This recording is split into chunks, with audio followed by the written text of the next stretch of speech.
House Aurelion lent Justinia these lands for pilgrimage. This Inquisition is not a beneficiary of this arrangement.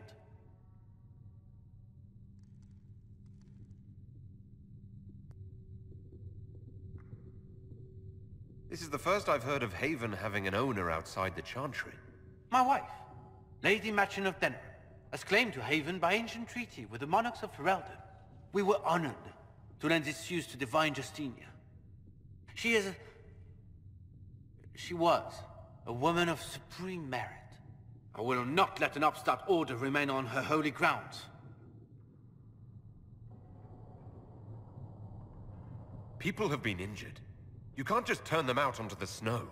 And who benefits if they stay? Divine Justinia, Marquis. The Inquisition, not the Chantry, is sheltering the pilgrims who mourn her. Why is the Chantry ignoring the faithful? Because it remains in shock.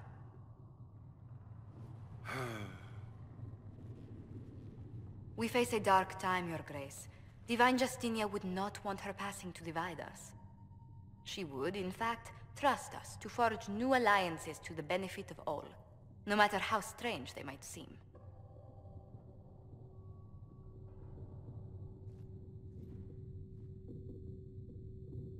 I'll think on it, Lady Montillier. The Inquisition might stay in the meanwhile.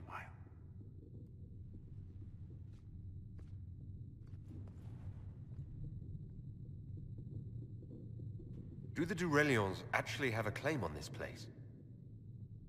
His Grace's position is not so strong as he presents it. Despite their Ferelden relations, the Durelions are Orlesian. Her current concerns are a bit larger than minor property disputes.